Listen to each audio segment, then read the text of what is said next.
Hi, I'm going to make this video about Daunte Wright, the 20-year-old black man who in Minneapolis was stopped by a police officer, and it ended up with him being shot and killed, a gunshot wound to the chest.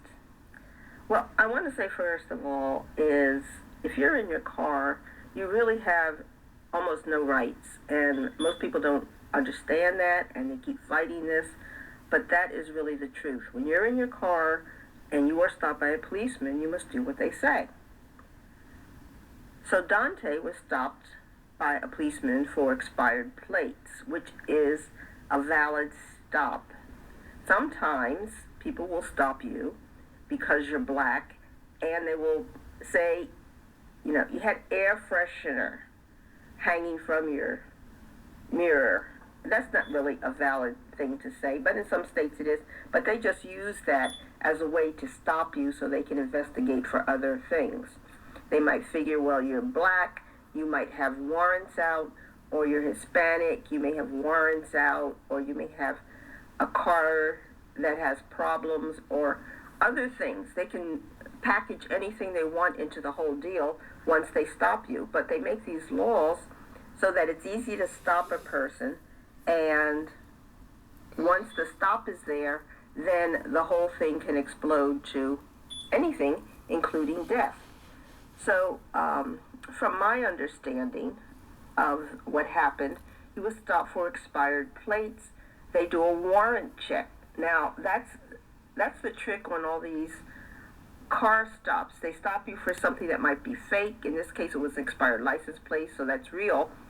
But a lot of times it could be a fake thing, and they stop you, and then what they really want to do is the warrant check. They see a black person, and they say, I bet I can get this person on a warrant. A cop has to produce a certain number of cases in order to validate the reason he's on the force and he's been hired to be a policeman in the first place. He can't come back every day and say he didn't stop anybody or he didn't find any criminals.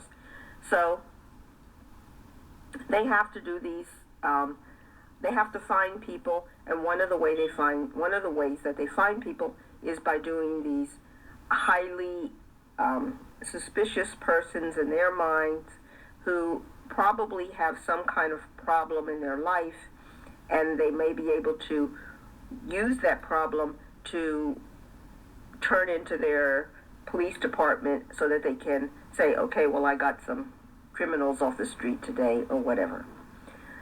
So once he was stopped and they did the warrant check, they found out that Daunte Wright had a warrant out, and that warrant was for a very serious crime. Now, I am certainly not an advocate of domestic violence or violence against women or children, and he had a charge of first-degree aggravated robbery in December of 2019 in Osceola, Minnesota. And he had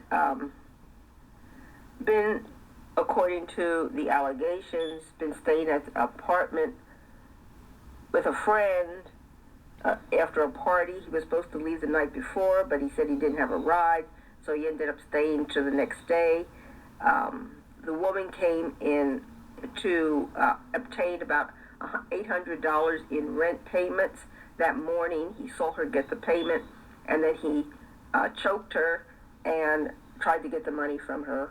And I'm told by the allegations that he did not get the money, but he and his friend eventually left. But the woman was scared. He did have a gun. He was holding her at gunpoint. He choked her a couple times. He was threatening her.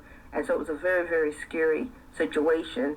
And so for something like that, I think you should be put in jail and serve time. Well, those charges were still pending, and he was out on a $100,000 bail, but that was revoked, I'm told, because he was found again to be in possession of a gun, which was a part of his bail, that he would not possess a gun. So he had an active warrant, and the officer found this. She had him out of the car. She was attempting to put handcuffs on him. He wrestled his way from the officer jumped back in the car and was going to speed off. I think he had a female in the car, which I assume was his wife. I don't know who the woman was. But the officer pulled out a gun. She meant to pull out her taser. She shot him, and then she realized that she shot him, and he died from the chest wound. Well, again, you have to realize when you are in your car, you are under complete control of the officer that stops you. Now, if the officer's chasing you, you are supposed to stop. You are not supposed to go out on a big chase and injure other people. You don't want to go on a high-speed chase on roads and start banging into cars and pedestrians and all sorts of stuff. You're supposed to stop for the officer. Once you stop, you are under the complete control of the officer. So what you do is you sit there, you present your ID, identification, and you can ask the officer what you're being stopped for. In this case, it would be expired plates, and you would get, a notification if you don't have a warrant out that you have to, pay a fine and get the plates fixed. In this case, they found the warrant, so he was going to be arrested because that is a very serious offense, and no matter what warrant it was, he could still be arrested if the officer wanted to bring him in and arrest him on whatever warrant. So he was going to be arrested, and he was put in handcuffs, but he wrestled his way out of the handcuffs and jumped back in the car. Now he's fleeing from police, and that is an offense for which police are allowed to shoot and kill you, even in the back. They can shoot you in the back and kill you. In this case, he jumped in the car and was going to speed off. Well, the officer was not going to risk a high-speed chase and possibly injure other people in cars, pedestrians, fixtures, whatever. And so she was going to taser him, but she pulled out the gun and shot him. Because of the mix-up, there is a sign here. Now, this officer needs more training, although she was an officer of like 26 years on the service, almost full retirement. And for one reason or another, she pulled out the taser and shot him. And in my opinion, just from knowing the law of the police and people in cars, she will not be held as guilty of a murder or any kind of murder charge. She might be held as not being trained enough on the taser, and she might have to undergo training and so forth, but he actually will be held to have brought on his own death by fleeing an officer after he was in the custody of the officer. He was already in custody of the officer, according to the story that I have. So this is not the same as the George Floyd case, where what they had him for was using a fake $20 bill, and there was no violence. I mean, George Floyd got out of the car willingly. He was handcuffed willingly. He gave his information willingly. He went to the police car willingly. He had complaints that he had claustrophobia and couldn't get into the police car and stay there, and that he was having trouble breathing. And so that it's a different scenario. There was no allegation that I know of in the George Floyd case that he had a serious warrant out for his arrest.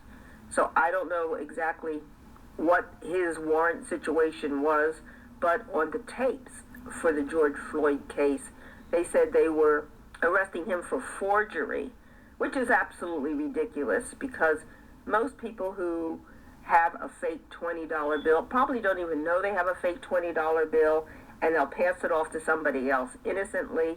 And forgery, to me, means that you are involved in somehow creating fake money or knowingly passing off fake money, more than one $20 bill. They certainly have a right to ask him about the $20 bill. They have a right to try to do a search for the person who gave him the $20 bill. If they think there are a lot of $20 bills coming out in that area, They have a right to go into his home, his computer, or whatever, and check to make sure that he is not involved in a larger scheme to create and distribute fake money in the area or anywhere in the United States or anywhere in the world, I guess. But that would be more of an FBI thing. That would not be something that your local policeman would investigate. And it's not even an emergency. It's something that can be done the next day. You give him a ticket, you take his information, you send him a court date, and then, somewhere in between there, the police will contact him at his home and find out exactly what might be up with this fake $20 bill.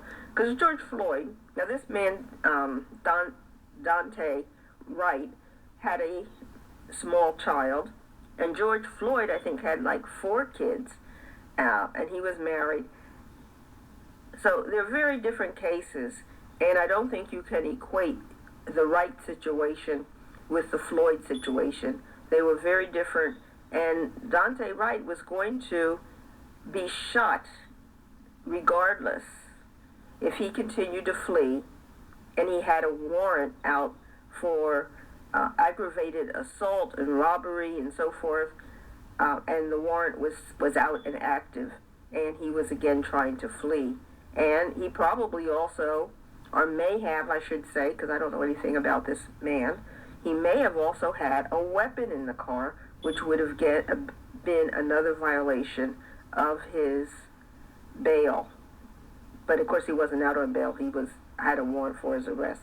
So I don't think it looks good for the Wright family, and I don't think they should try to package this in with the Floyd family, because they're very different cases, and Daunte was just on the wrong path. Well, that's it for this case. I'll talk to you later. Bye.